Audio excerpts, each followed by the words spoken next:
ఆదివాసీల ఆరాధ్య దైవం జంగగూబాయి జాతరకు ఏర్పాట్లు ప్రారంభమయ్యాయి. ఇంద్రవెల్లి జాతర తర్వాత గిరిజనులు అత్యంత వైభవంగా జరిపే జాతర జంగూబాయి దేవి జాతర. ఎంతో ప్రాముఖ్యత కలిగిన ఈ జాతర కోసం దేశ నలుమూలల నుంచి ఆదివాసీలు ఇక్కడికి చేరుకుంటున్నారు. తమ సాంప్రదాయ నృత్యాలతో పాటు సాంస్కృతిక ప్రదర్శనతో గంగూబాయి జాతర పుష్పమాసమంతా కొనసాగుతుంది.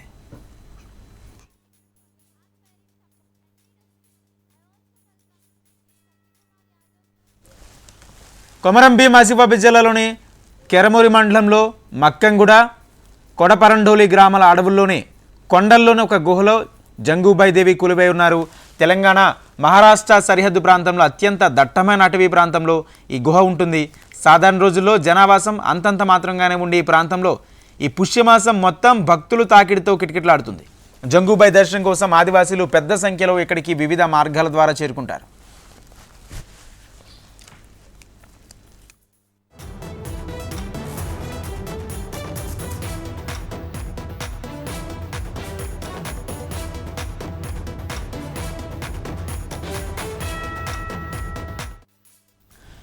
తెలంగాణ సహా పొరుగున ఉన్న మహారాష్ట్ర, ఛత్తీస్గఢ్, మధ్యప్రదేశ్ రాష్ట్రాలతో పాటుగా అనేక ప్రాంతాల నుంచి 9 తెగలకు చెందిన రాజ్గోండ్లు, కోలంలు ఇక్కడికి చేరుకుంటారు. ఈ పుష్యమాసం మొత్తం వారి పురాతన ఆచారాలను అనుసరించి ఈ పవిత్ర స్థలంలో సమావేశమై జంగూబాయి దేవతను ఆరాధిస్తారు. ఉత్సవాల్లో భాగంగా వారి సాంప్రదాయ నృత్య రూపాలు ప్రదర్శిస్తారు. ఈ అటవీ ప్రాంతానికి చాలామంది భక్తులు ఆటో రిక్షాలు, ట్రాలీలు, ఎద్దుల బండ్లలో సహా వివిధ రవాణా మార్గాలను ఉపయోగించి గుహ వద్దకు చేరుకుంటారు.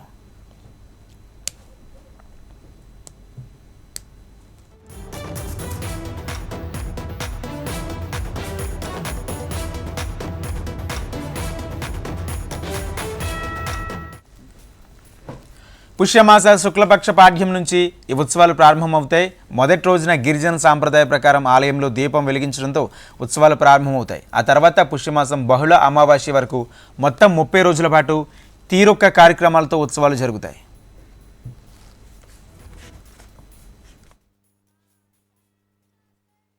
రాయ్ శ్రీరామ్ శంకర్. నేను జంగూబాయి మా ఇలవేల్పు, రాయ్ శ్రీరామ్ అంటే 6 దేవుళ్లకు అది ఇలవేల్పు.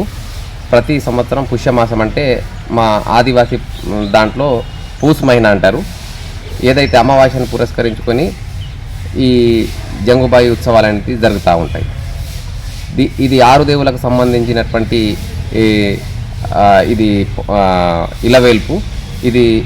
దీనికి సంబంధించినటువంటి వాళ్ళు ఇతర రాష్ట్రాల నుంచి, ఒడిస్సా కావచ్చు, ఛత్తీస్గఢ్ కావచ్చు, జార్ఖండ్ కావచ్చు, అదేవిధంగా మహారాష్ట్ర నుంచి, వివిధ రాష్ట్రాల నుంచి కూడా సందర్శకులు వస్తూ ఉంటారు. దేనికైతే ఏదైతే మా అమ్మవారు అంటారు, ఆదివాసులకు ఈ 6 దేవులకు సంబంధించినటువంటి ఈ అమ్మవారు దీన్ని ఈ మాసంలో పవిత్రంగా ఒక నెలపాటు పూజిస్తారు. ఆదివాసీలు చెబుతున్న దాని ప్రకారం దాదాపు కొన్ని వేల సంవత్సరాల క్రితం ఈ గుహలో జంగూబాయి దేవి సహజ సిద్ధంగా స్వయంభుగా ఏర్పడిందని నమ్ముతారు.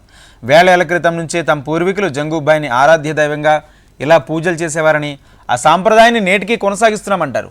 జంగూబాయి నివాసంగా ఉండే ఈ గుహలోకి ప్రవేశించే ముందు స్థానికంగా ఉండే ట్యాంక్లో పవిత్ర స్నానం చేస్తారు. ఆ తర్వాతే మిగతా కార్యక్రమాలు నిర్వహిస్తారు. రేపటి 1వ తారీఖు నుండి జంగూబాయి జాతర, మరియు 1వ తారీఖు నుండి మళ్ళీ మన దీక్షలు వేయడం జరుగుతుంది. జంగూబాయి అంటే పవిత్రమైన మా ఆదివాసుల దేవత. ఆ జాతరకు అందరూ ఛత్తీస్గఢ్, జార్ఖండ్, మధ్యప్రదేశ్, కర్ణాటక నుండి జనాలు రావడం జరుగుతుంది. అక్కడ మనం అనుకున్న మొక్కిన కోరికలు నెరవేరుతాయి. కాబట్టి అందరూ తెలంగాణ రాష్ట్రం నుండి, ప్రతి స్టేట్ నుండి అందరు వచ్చి జాతరని సందర్శించాలా. జంగూబాయి దేవతని ఆరాధించి కోరిన కోరికలు నెరవేరుతాయి. అందరూ ఆదివాసులు కానీ గిరిజనేతరులు కానీ అందరు వచ్చి దర్శనం చేసుకోవాలని కోరుతామే. పెద్ద సంఖ్యలో భక్తులు తమ తలపై వెదురు బొట్టలు మోస్తూ డప్పులు కొడుతూ సన్నాయి, తుండు వంటి సాంప్రదాయ వాయిద్యాలను వాయిస్తారు. చారిత్రాత్మక గుహ ఆలయానికి వెళ్లే మార్గంలో ఉన్న మతపరమైన నిర్మాణాలను గోండులు సందర్శిస్తారు. ఇలా ఈ పుష్యమాసం మొత్తం ఆధ్యాత్మిక వాతావరణంలో ఉంటారు ఆదివాసీలు.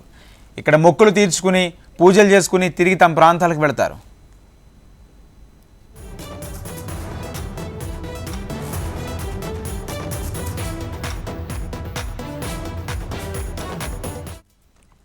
పెద్ద సంఖ్యలో భక్తులు తమ తలపై వెదురు బొట్లను మోస్తూ డప్పులు కొడుతూ సన్నాయి తుడుం వంటి సాంప్రదాయ వాయిద్యాలు వాయిస్తారు. చారిత్రక గుహ ఆలయానికి వెళ్లే మార్గంలో ఉన్న మతపరమైన నిర్మాణాలను గోండులు సందర్శిస్తారు. ఇలా ఈ పుష్యమాసం మొత్తం ఆధ్యాత్మిక వాతావరణంలో ఉంటారు ఆదివాసులు. ఇక్కడ మొక్కులు తీర్చుకుని పూజలు చేసుకుని తిరిగి తమ ప్రాంతాలకు వెళుతుంటారు.